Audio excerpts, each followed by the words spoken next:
of a meeting with women leaders to discuss a pressing and deeply troubling issue, the increasing cases of femicide in our country. The stories of lives tragically cut short and families shattered by this vice demand our immediate and urgent action. It is a stark reminder that we must act swiftly and decisively to protect the lives and the dignity of every woman and girl in Kenya. We know that every 4 out of 5 women killed is out of intimate partner violence, which means that our women are being killed in places they consider safe. I send my condolences and those of these leaders standing here with me to those who are in pain today because of these tragic events. I commend the women leaders for their commitment and the practical proposals and solutions that they have put forward to end this scourge. This challenge requires the combined efforts of government, religious leaders, parents, teachers, civil society, and all citizens of goodwill. Protecting our daughters, sisters, and mothers begin at home, in our communities, and through all other institutions. Let me reiterate that the government, in its women's agenda, is explicitly committed to ending all forms of violence. As leaders, we are united in the resolve to ensure that justice is swift and efficient. I have instructed the criminal justice actors to execute their mandate without delay, holding perpetrators of femicide fully accountable. Gender desks in police stations must be enhanced, and we will introduce similar gender desks services in hospitals to ensure victims receive immediate attention and care. At the same time, we must equip our young people with the skills and awareness to navigate the risks they face in society. Social media has become a dangerous avenue for exploitation, and I urge our young people to treat strangers on these platforms with utmost caution.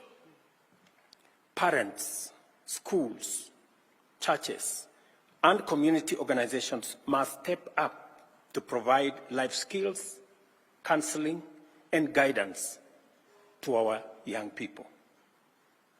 We urge religious leaders, too, to use their platforms to speak positively about women, women leadership, women engagement, and help congregations understand that women's rights are also human rights, creating a positive environment for women and our children.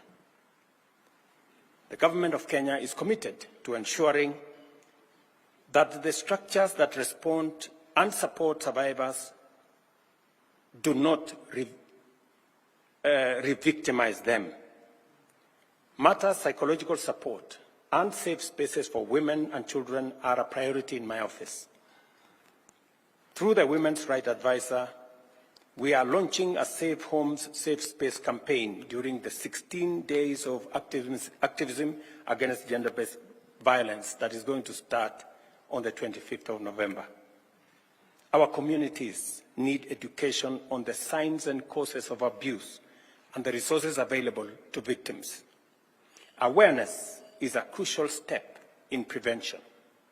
We must increase awareness on the availability of safe spaces where victims can seek refuge, toll-free hotlines such as GBV 1195, Child Help 116, and the DCI anonymous reporting number 0800-722-203, and the counseling services in order to provide victims with the support they need to find protection.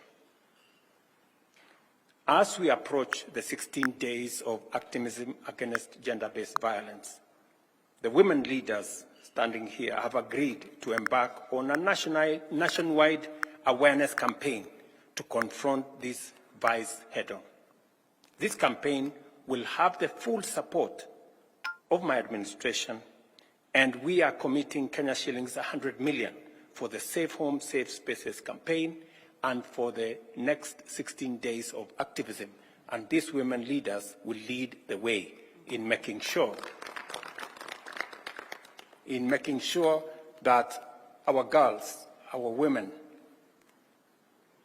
are made aware of the dangers they face, especially when they engage with strangers, when they engage with people in social media, in strange places, with strangers.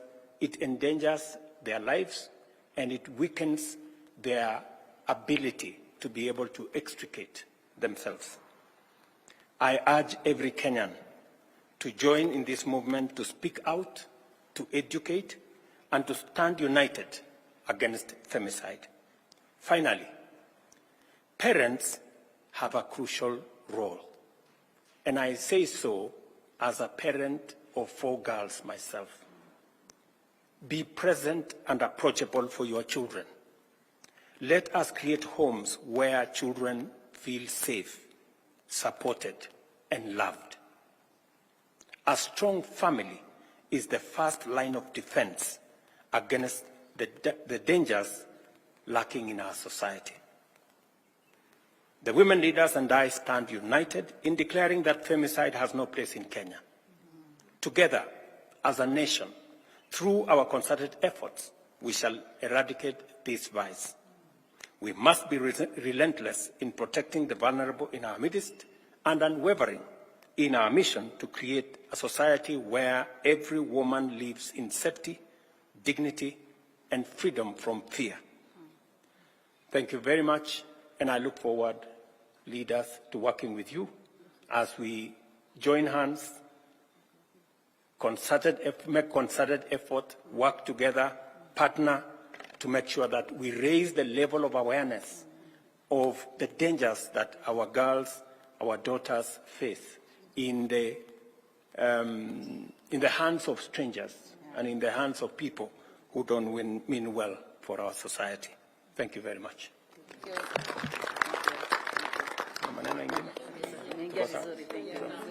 Thank you.